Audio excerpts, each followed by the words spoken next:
Hello, everyone, and welcome. Glad you could come. My name is John Hancock. I'm the president of the West Plains Water Coalition. It's great that so many of you come out on a cold night to, in effect, take care of each other. That's the mission of the coalition, that we work together on a problem that we share. I'm grateful for the task force co-chairs, Mr. French and Dr. Velasquez. They've created larger institutional embrace now of our PFAS trouble towards the shared stewardship of the difficult and vastly expensive cleanups we know are ahead. In April 2024, Commissioner French announced his plan to provide clean water to all West Plains households. Bold, expensive, really complicated, as you know. Here we are tonight, I'm happy to say, for the launch of Mr. French's first stage plan. I'm grateful for his leadership and that of Dr. Velasquez towards the solutions. Dr. Velasquez has accepted the public health duty, confirming that this is not just a plumbing project. Protecting human health is the point of PFAS testing and water treatment. This $7.5 million project, plus local funds from the county, has significant staff involvement by both the health district and the county. This is a big deal for hundreds of us here in the country, but it's just a start. No one knows yet how to clean the aquifer, but this one-at-a-time treatment will protect high-risk homes in the short term. There's a lot of people to thank for pitching in on this work. I'd like you to meet two new members of our staff. That's Maria Griffin. Maria, would you put your hand up? She's our program manager, and Barbara Gagnon is our events coordinator. So we're here in a new place that we hope works out fine tonight. Thank you for finding us. And we hope that you'll all take a minute to just speak with each other, ask questions, take home some literature at the end of the event. I'd like you to meet, speaking for Mr. French tonight because he's ill, is Jeff McMorris, who is the finance director for Spokane County. Welcome, Jeff. Thank you, John. So Commissioner French sends his regrets. He, like a lot of people, are sick. We have a lot of people out of the county. I actually have a kid home today myself, missing school on finals week. Not great. That's just the way it goes this time of year.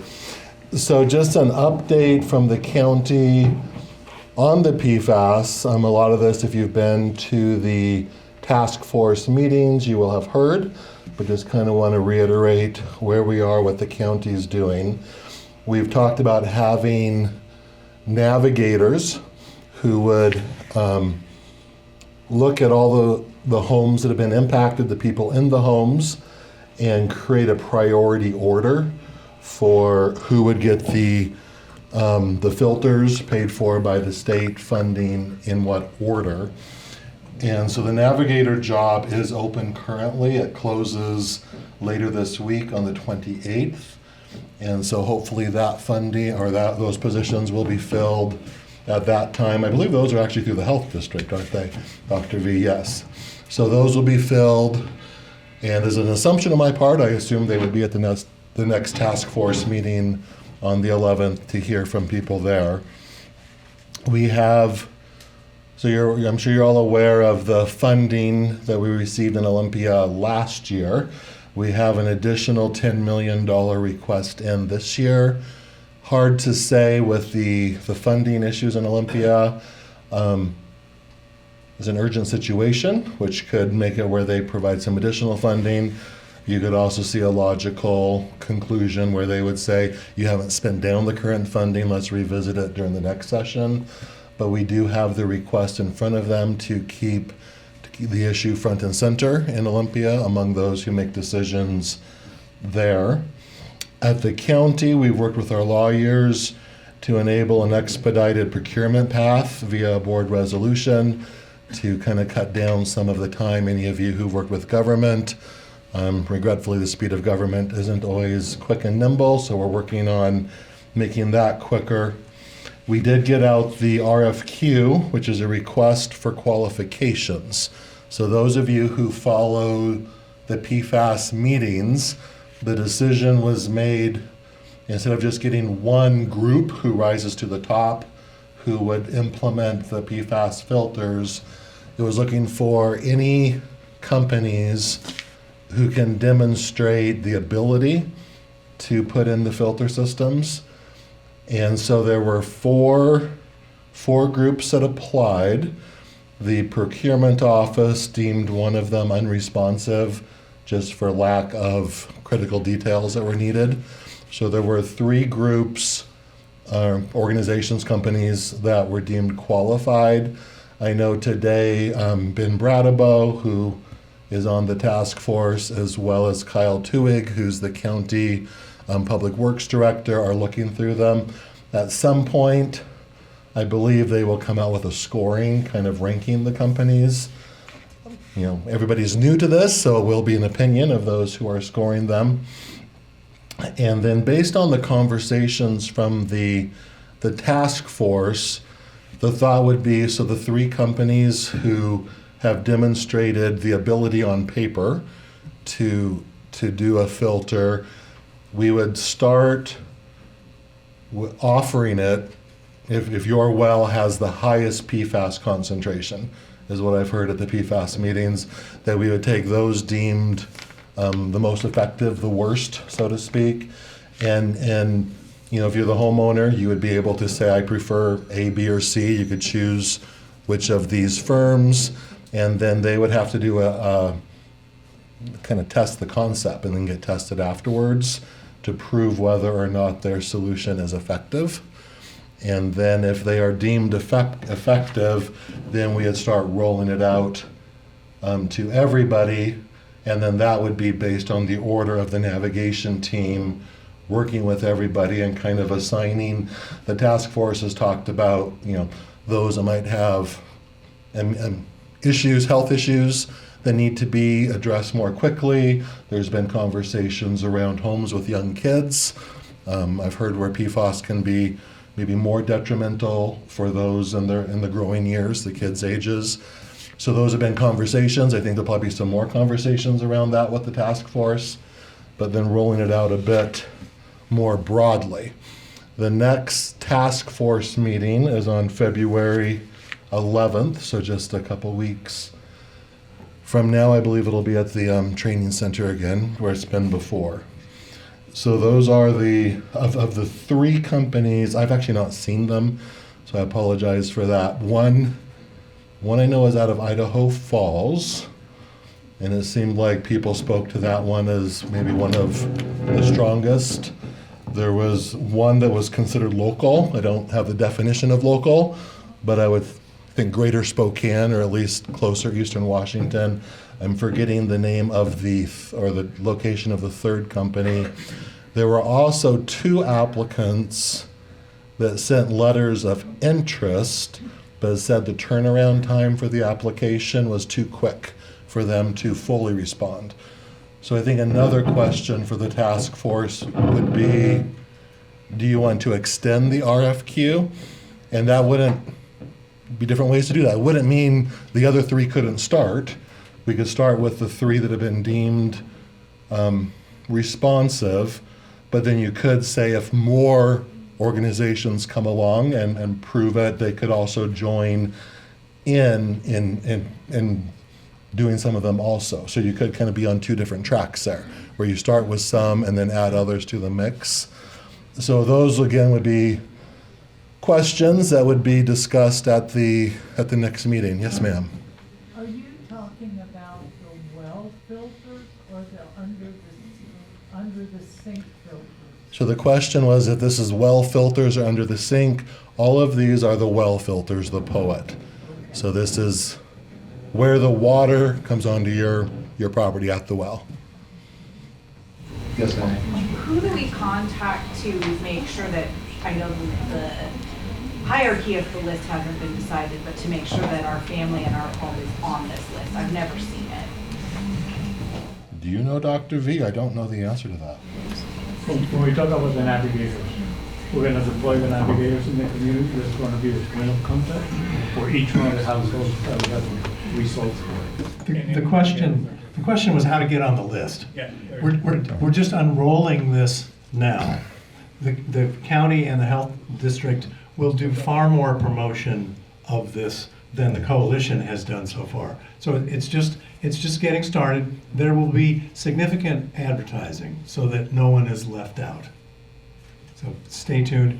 There is a sign up for the task force at a county website to get your name on the list, not just to apply, but to make sure that all the communications about the task force opportunities are easy to find and easy for you to keep up about it.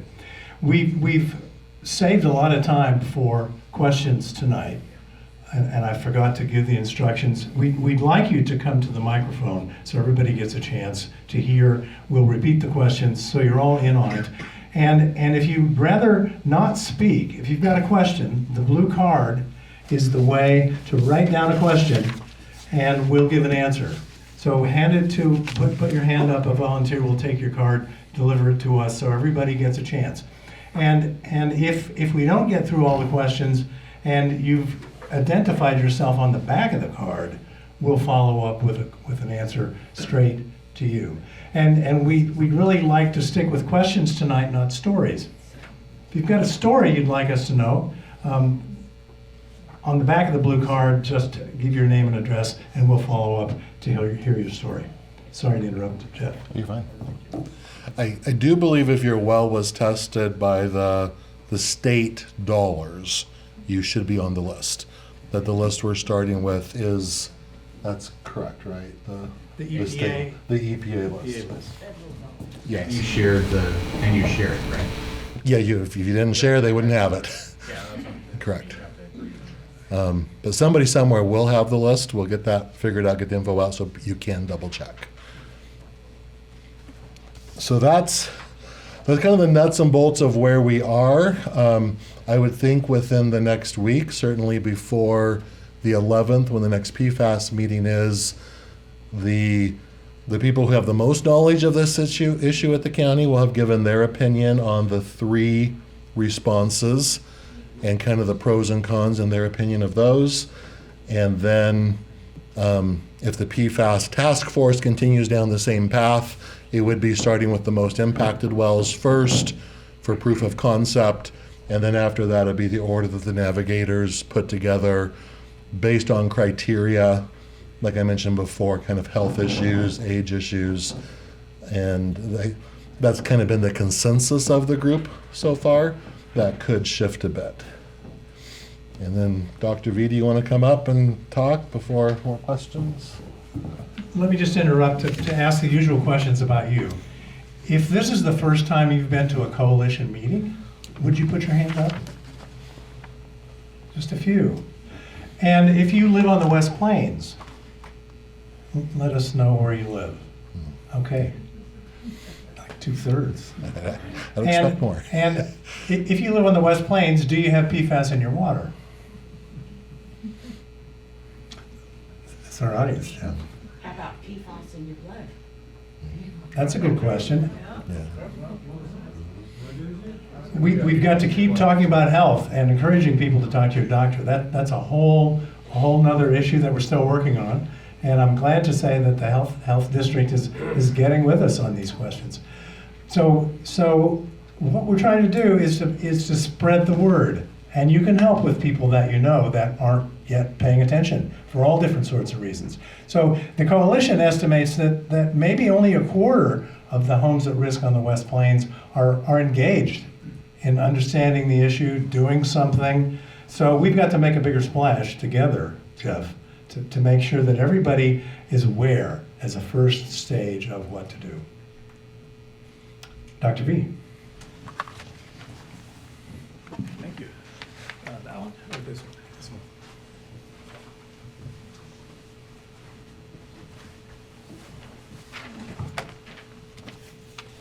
In case you're wondering, these are my notes.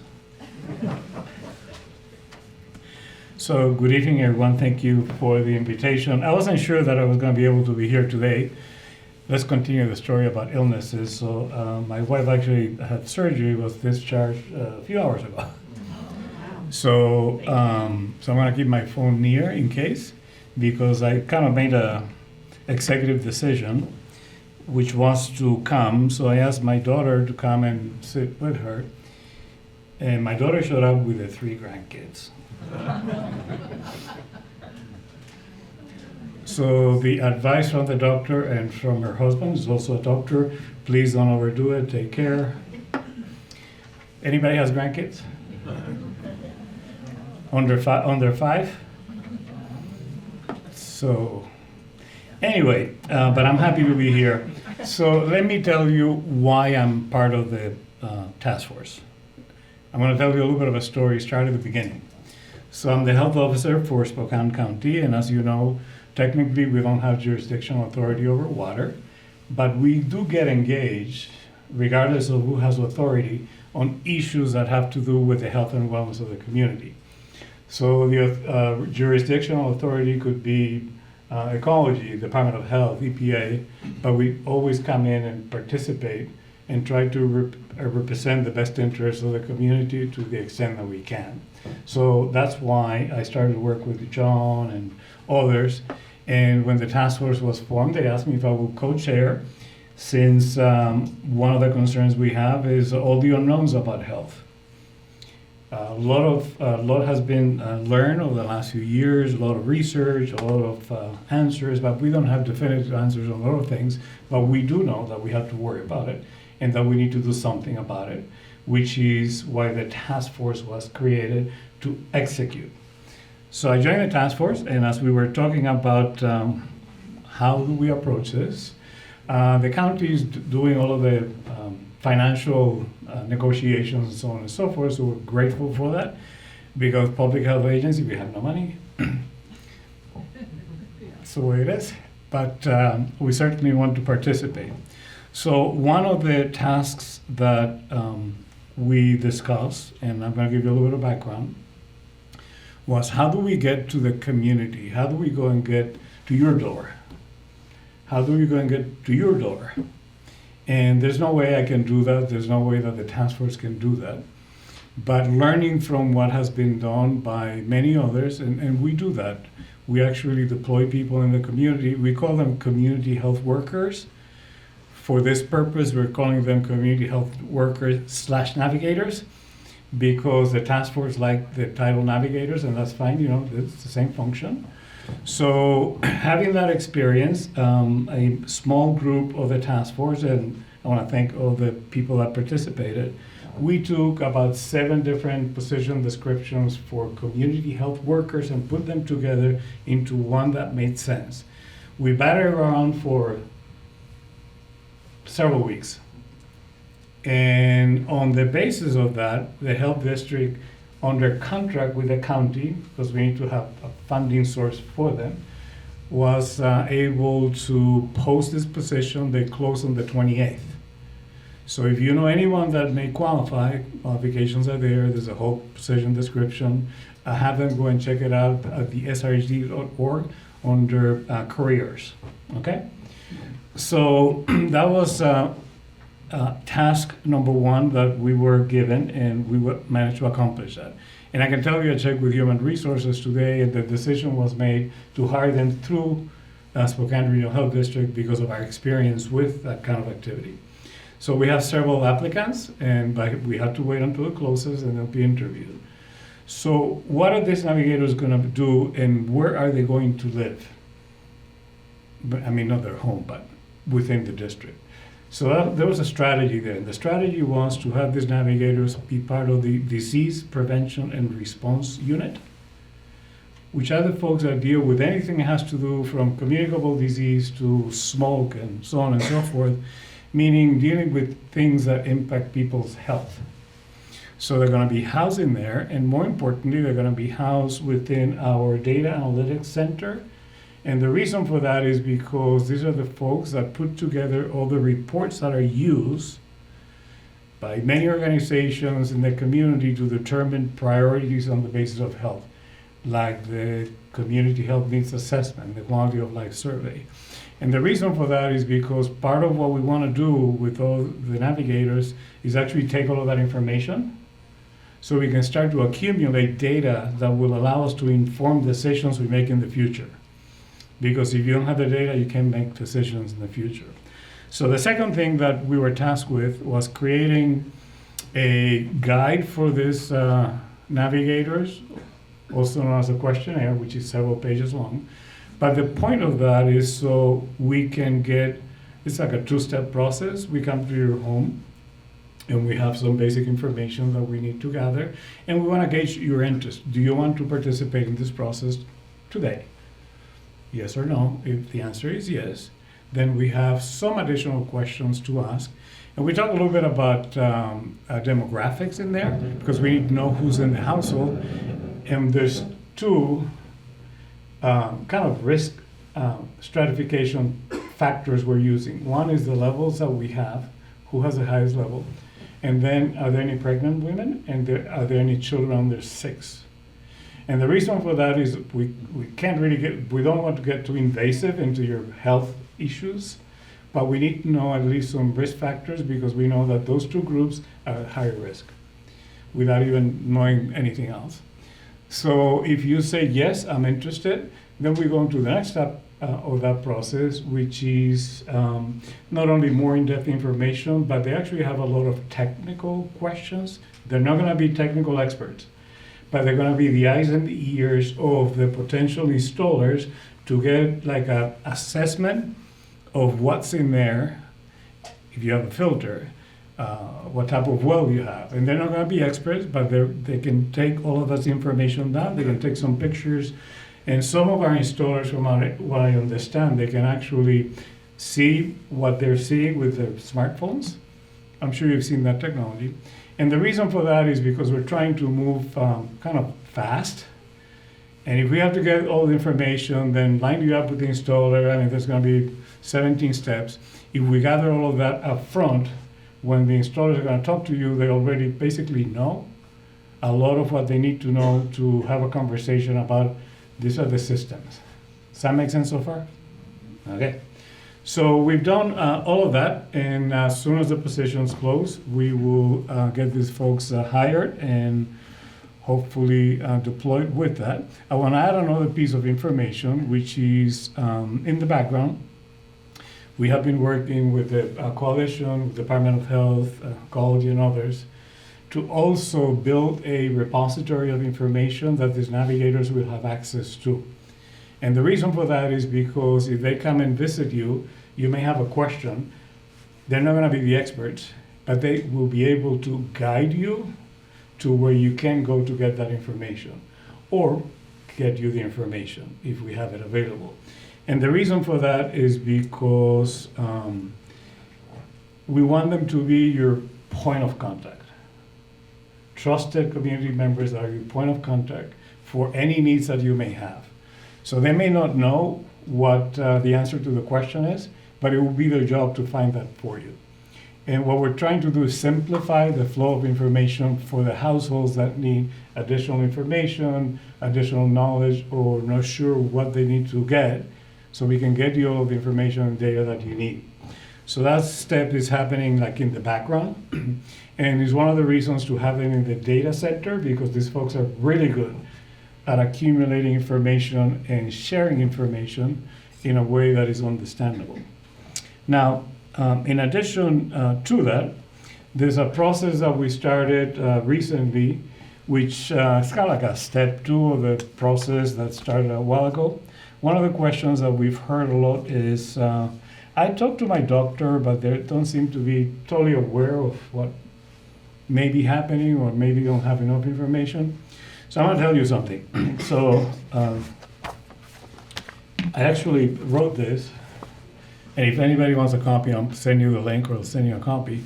For the County Medical Society, that was actually almost 2 years ago now, with the goal of educating us providers more on this issue as information becomes available. So in the background, with John and a retired emeritus, never say retire for a professor emeritus of WSU, and probably a lot of other people, the goal is to put together a series of activities to educate providers and give them as much information as we have, as well as a conduit of information as information gets updated. Because providers, we do the best that we can with the knowledge that we have, the information that we have access to. And part of our job is to make sure that they have as much continuing medical education on the subject as will be needed over the next few years. Because I can tell you what we knew in 2024, we know a lot more today, we're gonna know a lot more next month, and we're gonna know a lot more next year. So we're gonna keep that up. So I wanted to share that history and story with you to give you a little bit of the picture of what has been happening behind the scenes of the task force. We're going to continue doing this, and as Jeff mentioned, the county was gracious enough to get us all of the funding, so it's not going to cost them the health district, which basically means doesn't take anything away from the activities that were already deployed in the community. So we're very grateful for that opportunity. And I know that John is going to have a session with questions, so this thing has feedback all the time. So I want to stop here and pass it back to John, so then we can get into the question process. Thank you. Thank you, Doctor. So the first question is the task force just more of the under sink kitchen filters, or is this something different? There are actually 3 filter programs now on the West Plains. The first began in 2018, and that's Fairchild's provision of whole house filters that's now serving something like 110 of the households west of Hayford. And that's ongoing for homeowners with high PFAS in the Fairchild zone, whole house filters. In the east zone, that is in the airport plume, the State Department of Health a year and a half ago established this free undersink filters program, the Department of Health. Not whole house, just in your kitchen. And that program is going to be summarized here in just a little bit by a DOH representative. And the task force is a third program that's administered differently. So there are 3 different lead agencies in these 3 different filter programs. Yes, it's confusing and it's fragmented. Eventually we may get around to universal for everybody, but not yet. So these are all 3 separate organizations. But the task force basic eligibility is anybody on that map. We're defining the West Plains, not in a political sense, but in the Chad Pritchard, where is the aquifer boundary? Because that roughly determines where the worst PFAS is based on where the water flows. So it's not a political boundary. So let's take a couple of questions now based on what you've heard from these 2 gentlemen or what you haven't heard about the task force. Step up to the microphone, please. If you're willing, fill out a blue card if that's better for you. Don't be shy.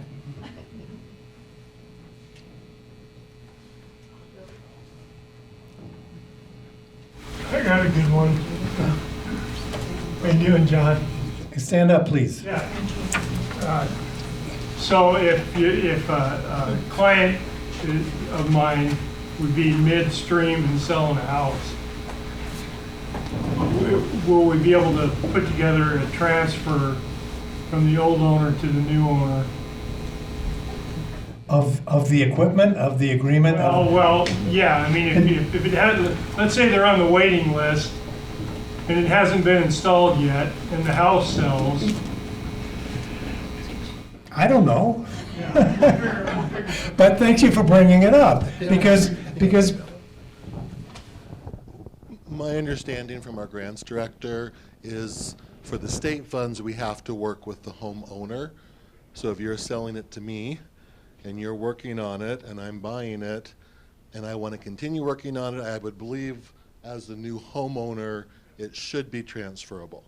That's something I'll have to confirm. If I'm incorrect, I'll let John know to pass it along.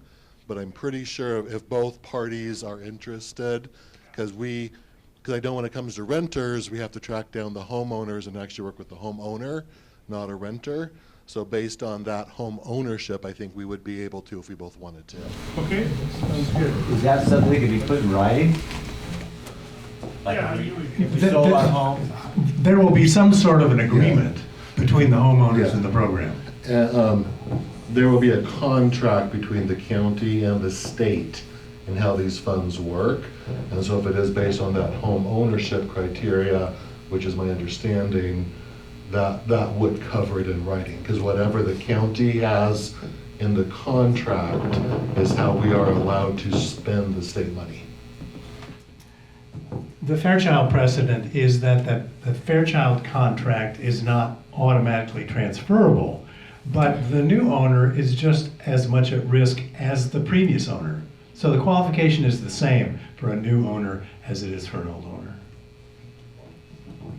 Julie? First of all, I'd like to encourage you to extend the RFQ period of time. Public records indicate that most of the information and encouragement has gone to one specific water filtration provider, and I think that we would do well to get as many possible viable, qualified bids and interest as we can. Spokane is kind of a small market. Sometimes it's a larger market, but I think that we should extend the RFQ period of time and get the two that wanted to apply to apply. The second is I would encourage you to send that job announcement rather than it for the navigator position, rather than it parked on the health website that people may not visit at any frequent interval. Send that job announcement as a PDF to all of us, and we'll send it out to the people we know, and possibly we will get the very top drawer of people for navigators. But if we don't know about it, and we don't know what the job announcement contains, then it's up to us to go search for it. The other is that a number of us spent quite a bit of time putting together the home system checklist. And that would be what the navigators go to the home visit and say, how big are pipes? How about your pump? How deep is your well? All of that type of data. We haven't seen that back as a response, or if it hasn't been finalized, please distribute that whenever it's finalized or before it's finalized, because you may have missed something.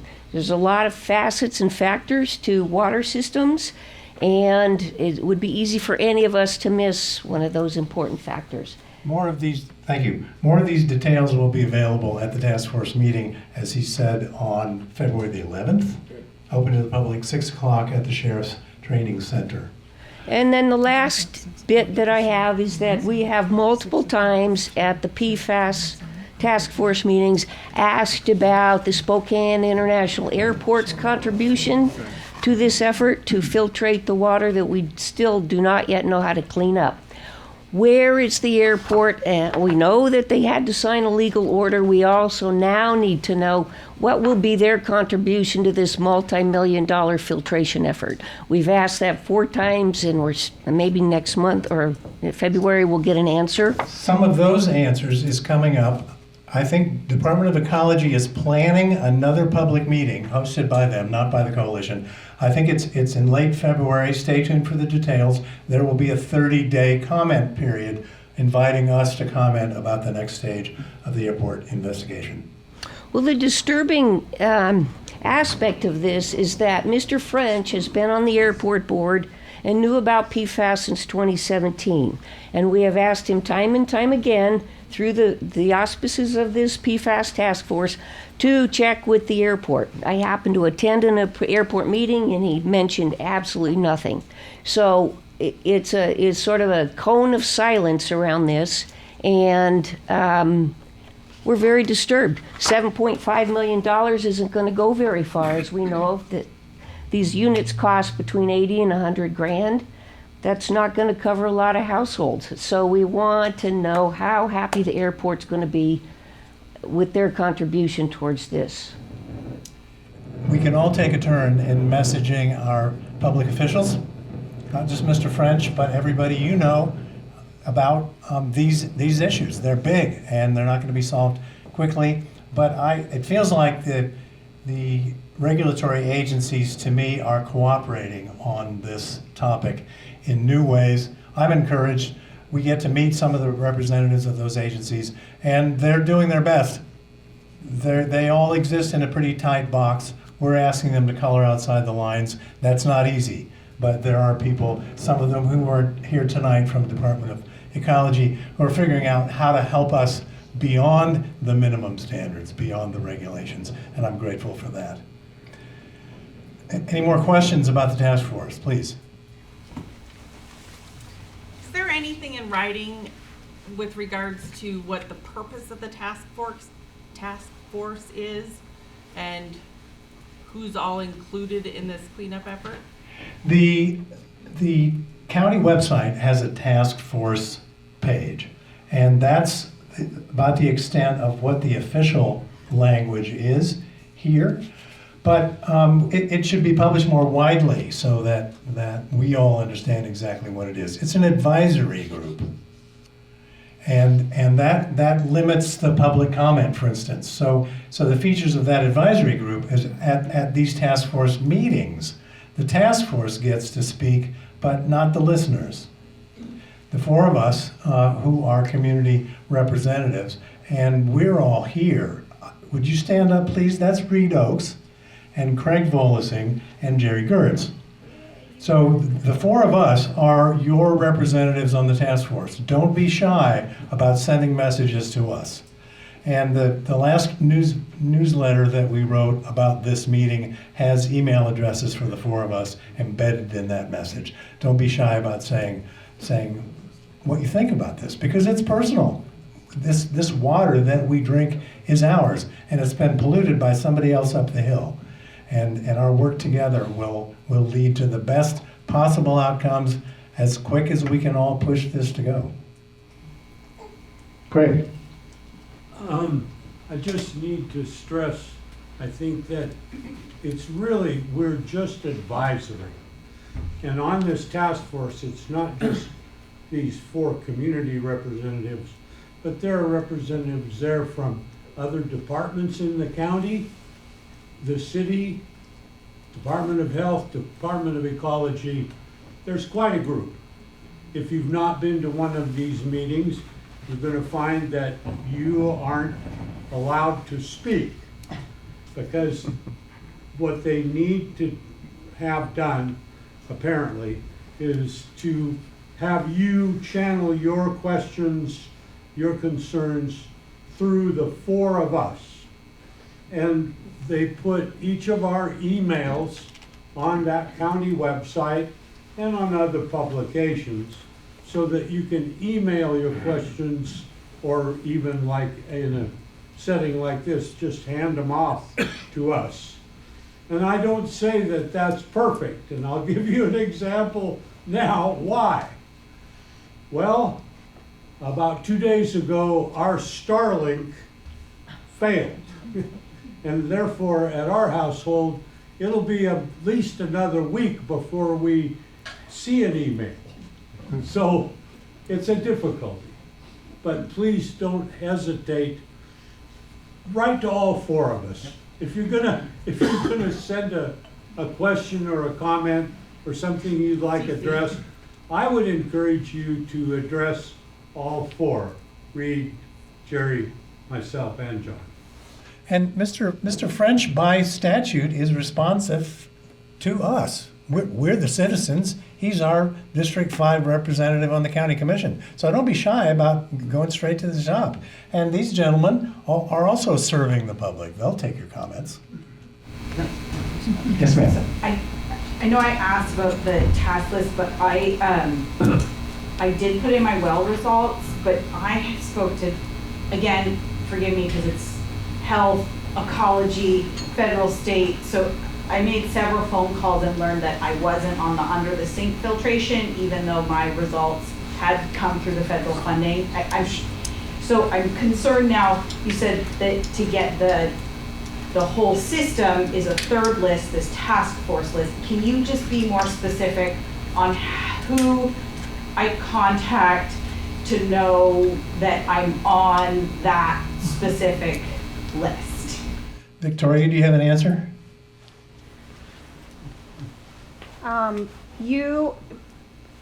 There is a list. You can contact me. I can take a look if you're on that list. Victoria Lifar is Mr. French's assistant at the courthouse. That list is not just EPA, but it's also ecology's list. So at this point, until we have the navigators, I can help you, but you'd have to reach out to your navigators going forward once they're hired. Sorry, Victoria, what's your last name? Just so I can can look it up on the connect with website. you. Okay. Yeah. Thank you. This census of y'all is a complicated thing. We're finding that out. And these agencies don't always share personal data with each other, because the federal laws about disclosing your personal information are like HIPAA at the hospital. It's really regulated in a way that prevents coordination. So we've got to get over the lack of coordination, not just the lack of communications. And there's no point in the task force offering a home filter to a piece of property that's not been developed. So the parcel list is not the humans list. So there are all these complexities of trying to get one person at a time, one home at a time, for 4,000 people at risk on the West Plains. So it's a lot of work that yet doesn't have an author. That unified census doesn't yet have a plan, but it's important because we got to serve people fairly, right? I'm sure that's what the legislature had in mind when they appropriated the money, that everybody gets a turn. And we're willing to help with that if you like. Hi, John. Liz Goodwin from the West Plains. I have a couple questions, or maybe one is just to say not every filter costs $100,000. Like we did a home house filter for our entire house, not the well, not outside, but it's considerably less. So I'm wondering if there's going to be an option within the results of who gets help. Maybe some people don't want their whole property. It's more important they just get their house taken care of for now.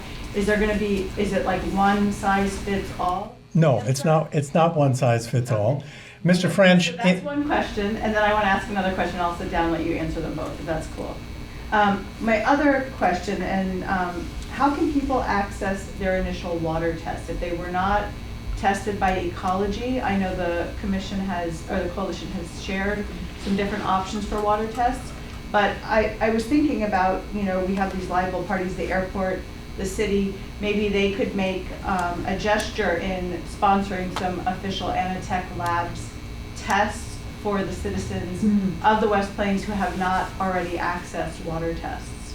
So I just wanted to put those two things out there, and I'm going to sit down. On the second question first, that the next helping of state legislative money that's being proposed right now is another $10 million.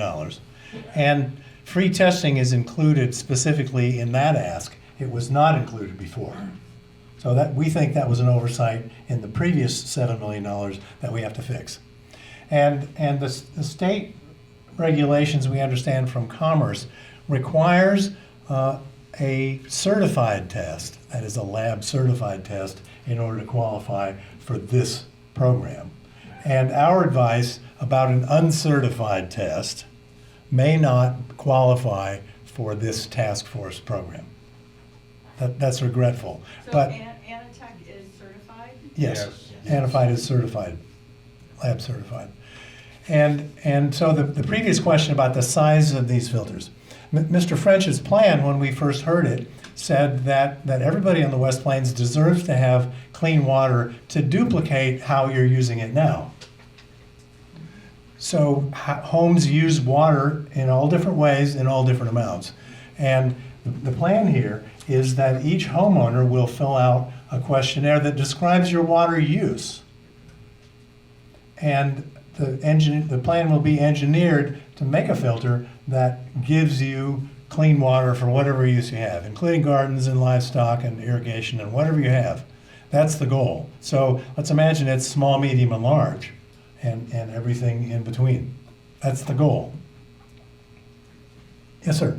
Has there been any generalized conversation with regards to the liability of maintenance of these machines that you're reading? Yeah. It's been raised as a complexity and as a question, but there are no answers yet about that. Right. Many times. So stay tuned. We're not going to let that one loose. Let's go on now to a recorded program from the State Department of Health. Sarita Pruce is the project manager for DOH under the sink free filters. So are we ready to roll, gentlemen? Meet Sarita. Hello, I'm Sarita Prus with Washington State Department of Health, Office of Drinking Water. I administer the Alternative Drinking Water Program. I want to share with you some information about this program and what we've been able to accomplish in the last year for residents in the West Plains area and what we're currently doing. Like I said, I'll be discussing the Alternative Drinking Water Program with the Office of Drinking Water through Washington State Department of Health. Here's the program contact information. I'll provide this information again at the end of the slideshow. So if you don't get it all now, I'll provide it on the last slide. The Alternative Drinking Water Program has a dedicated email address. It's odw-adwp@doh.wa.gov. You can reach me at my email address, sarita.prus@doh.wa.gov. And that's sarita.preuss@doh.wa.gov, or my direct phone number, 564-233-9512. Email is the best way to reach me. I work part-time, usually 7:30 a.m. to 12:30 p.m. Department of Health requested funding to help address contaminated private wells and Group B water systems in Washington State. We recognize that contaminants in drinking water is not evenly distributed. Some communities, like West Plains, face greater impacts and effects of contaminated drinking water. With funding, we can provide short-term solutions like providing drinking water and point-of-use filters, while longer-term solutions are developed and implemented. Our fiscal year aligns with the state's cycle July 1st through June 30th of the following year. We received funds in the state budget for fiscal year 26, which ends June 30th, 2026, and fiscal year 27, which begins July 1st, 2026, and ends June 30th, 2027. With the funds, we can help communities like West Plains through contracts with agencies like Spokane Regional Health District, West Plains Water Coalition, and vendors like environmental engineering firms. Over the past year, the Alternative Drinking Water Program has provided several services to West Plains residents. We supplied countertop pitcher filters and replacement cartridges to 26 households.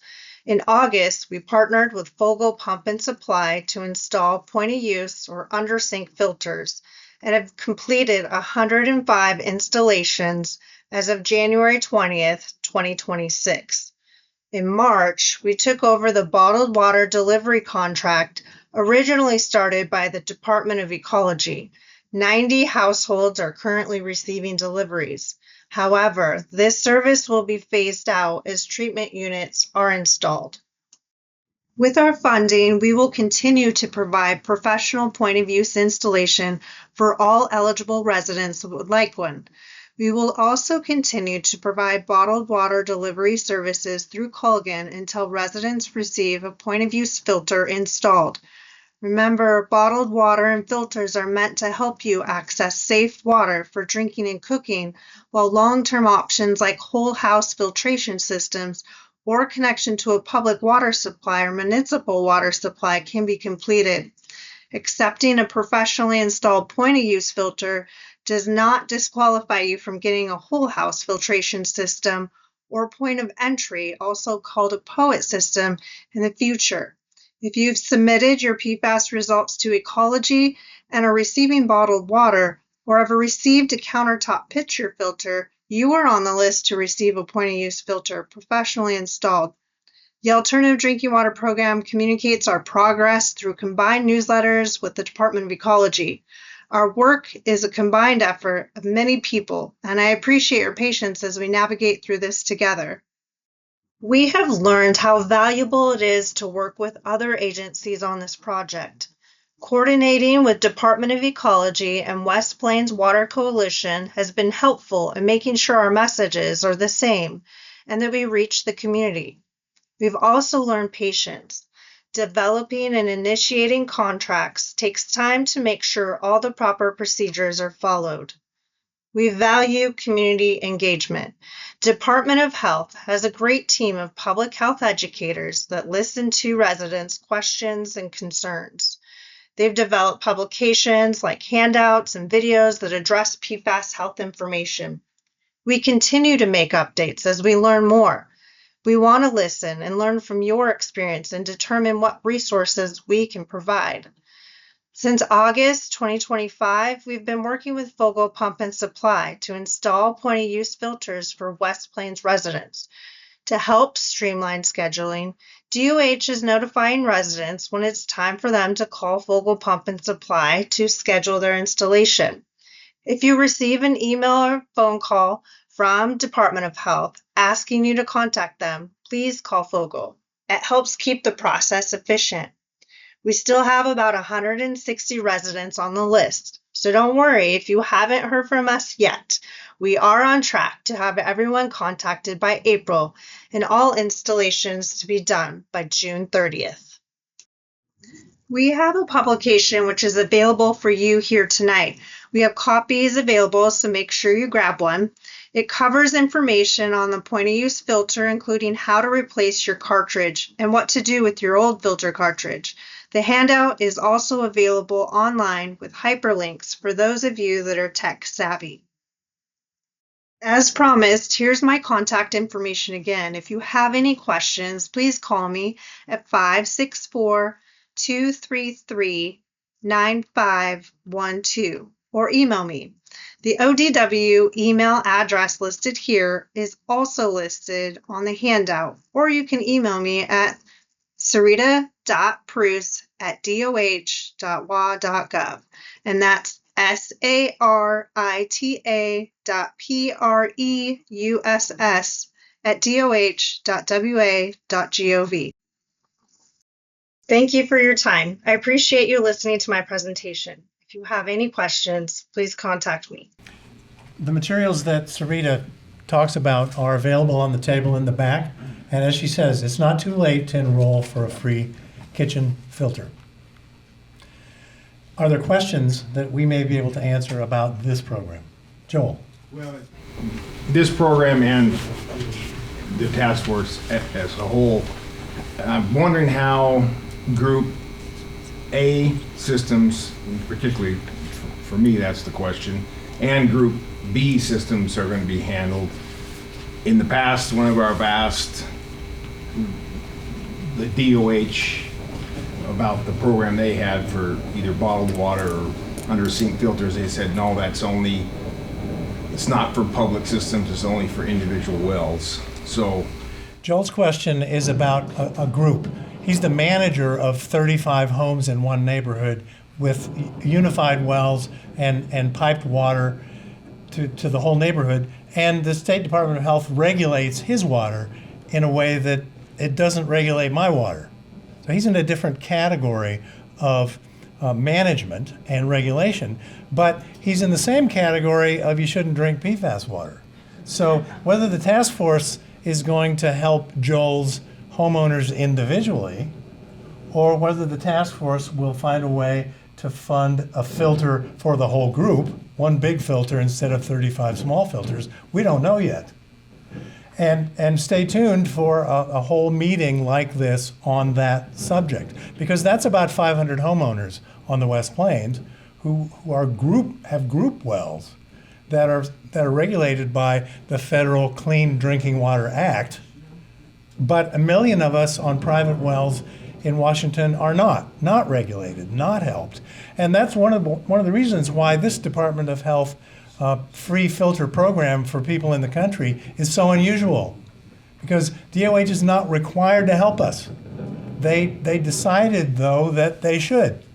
And it's partly because of all the fuss we've put up about how troublesome this is. So to me, it's an illustration of we've got to keep talking, keep pushing, keep coordinating, keep talking to get the right things accomplished. And some of them may happen right away and others may take a long time. So, am I hearing you correct that Group A and B systems are on the task force radar? as opposed to before, we were just told, no, if you're not an individual well, you don't. We're responsive to you and to Jerry. Jerry knows your story. He's on the task force. Right. Any other questions? John, everybody that's in the Fairchild test area, I would encourage you to submit, if you have test results, I would encourage you to submit that to the Department of Ecology. The problem with Fairchild is they do not like to share information at all. I've been after, I'm on the Fairchild Restoration Board along with John and some other people here, Hank, and it's like pulling teeth to get any information out of them. They keep coming back, well, that's Privacy Act. We can't give that information out.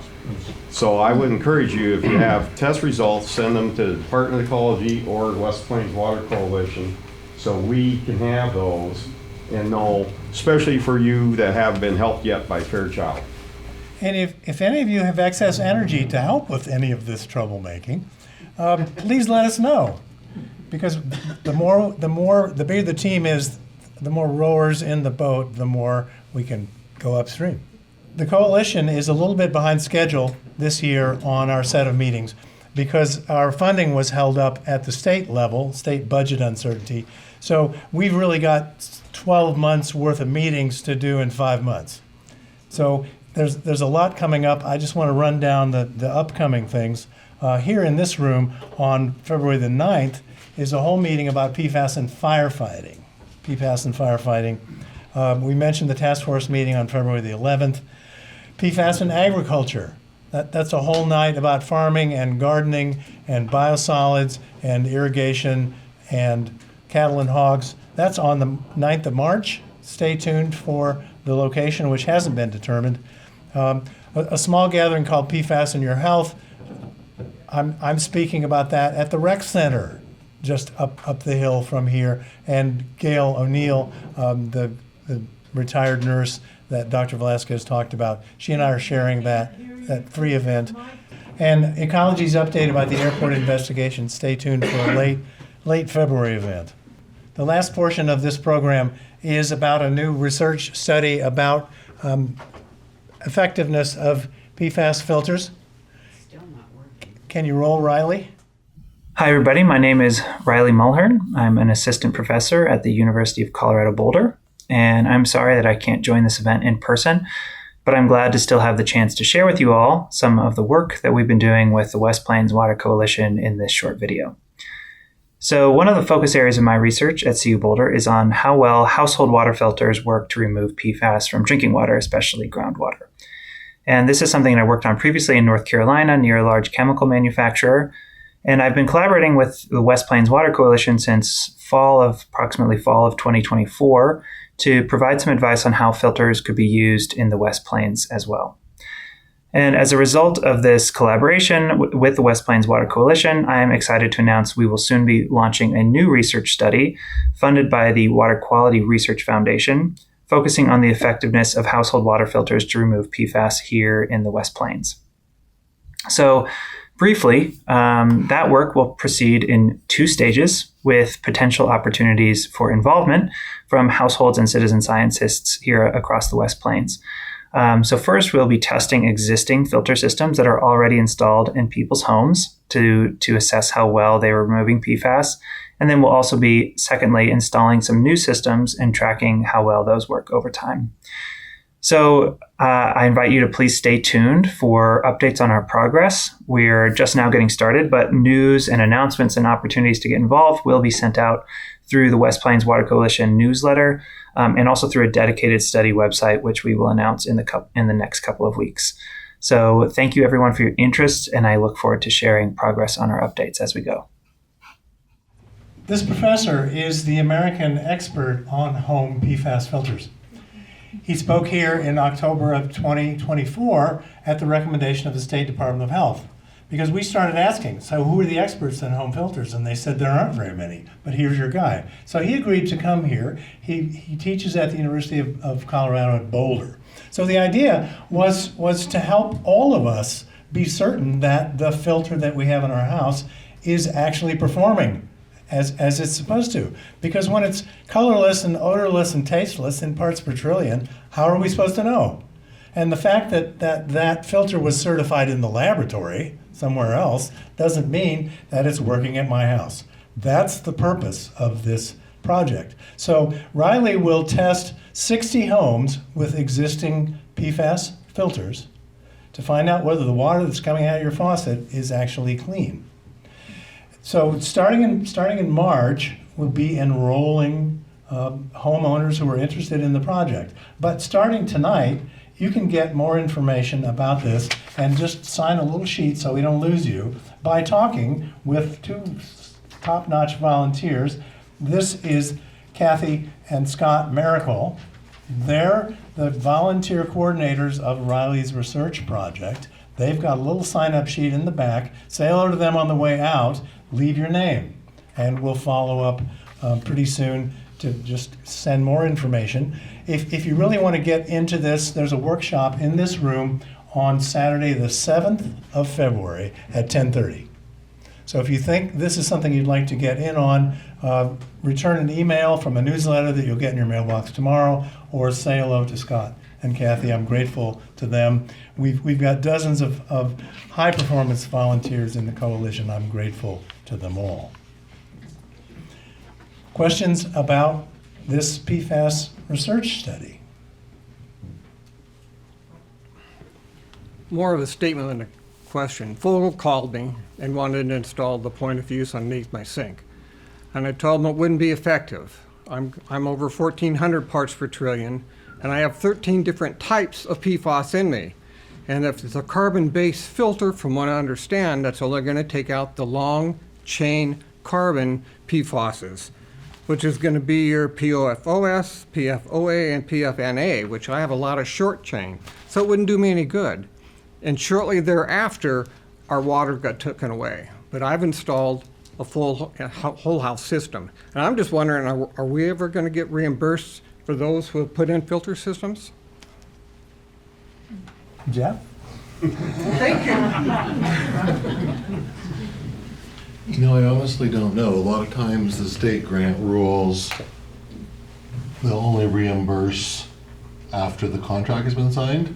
Sometimes they will reimburse retroactively if you have appropriate documentation. That's when I'll have to check with Heather Arnold, our grants person, to see what that conversation has been with Commerce. I'm just honestly not sure on that one, so I apologize, I don't know. Some hope. Some. It's not a no. But I would say with PFAS levels at that level, you're going to be at the top of the risk assessment for the task force, and like right away, I would say. I would hope they would give that. I mean, Well, you know, they wanted the little filter, but it wouldn't cover mine, because I have so much short chain PFAS, it doesn't go. The carbon will not absorb the short chain. It illustrates that we're not all alike here in our risk or our chemistry or our use. And that's why a big government program to help us all has to have enough built-in flexibility to get the job done right. And we haven't found a model anywhere in the country to do what the task force is attempting to do. And we hope that it's effective right away for those homeowners that are in the queue here for filters. And we hope to do this well enough that other people in other PFAS communities call up Jeff and say, what's going on? How do we imitate what you're doing? And it's important that the customer satisfaction of this project is a really important part of it. And I describe it as, it's not just a plumbing project. It's a public health and safety issue, and that's why I think it's good that the public health district is managing this part of the human aspect of it, not just the mechanical.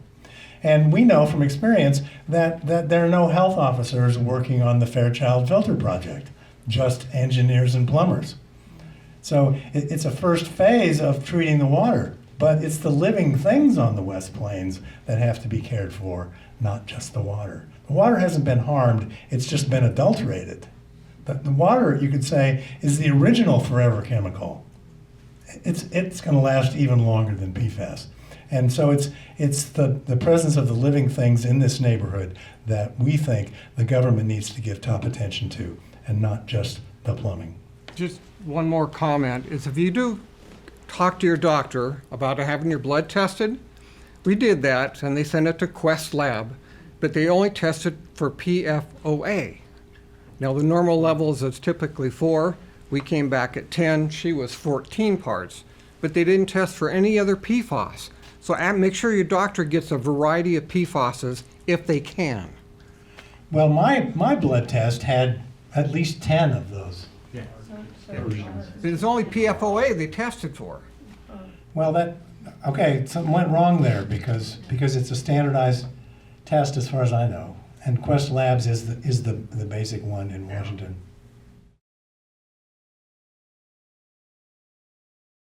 LabCorp also does one now. Okay. So just for the record, depending on which health system you're working with, LabCorp and Quest both have. But On our website, there's a specific little page about how to talk to your doctor about blood tests. westplainswater.org, we've tried to give as much information as we can, in addition to the handouts on the back table here. Our mission is PFAS education and action. And I appreciate you coming out here to help us with that. Talk to your friends, send them to our website, send them to an upcoming meeting. I'm grateful for our guest speakers tonight for spending time with us. It feels like we're making progress, but there's a lot left to do. John didn't know I was going to talk tonight. He's my husband. I want to say that I'm hanging out in the house and he's on the phone talking to people, I have found out that the community has moved farther, faster than about anybody in the whole United States. And this has been going on a long time, 20 years or more, on the East Coast. And just the other night, we saw Aaron Brockovich, who challenged PG&E and won. And the reason was because the community came together as a big, huge drive and won. That's how it won. So I'm so glad you guys are all here. This is great. And it's going to take shorter for us as a community than it is anywhere else. So go home with that good thought. And the other good thought is that Aaron Brockovich is coming to give a speech in Spokane on May 19th, presented by the Women Helping Women Foundation. So it's a big fundraising luncheon for 1,500 people. We can buy tickets at the early bird discount price of $100. But if you're an Aaron Brockovich fan, it's the real person. It's the real Erin Brockovich, who grew up to be an environmental advocate. She has a blog. Stay tuned for a newsletter that gives you all the background information on Erin Brockovich coming here to talk. And the topic of her speech is that ordinary people can be effective if they just put up their hand and put up their voice towards the thing in their community that they think is important. That's the message of Erin Brockovich. That's us. That's you. And I say thank you for coming. Let's keep at it.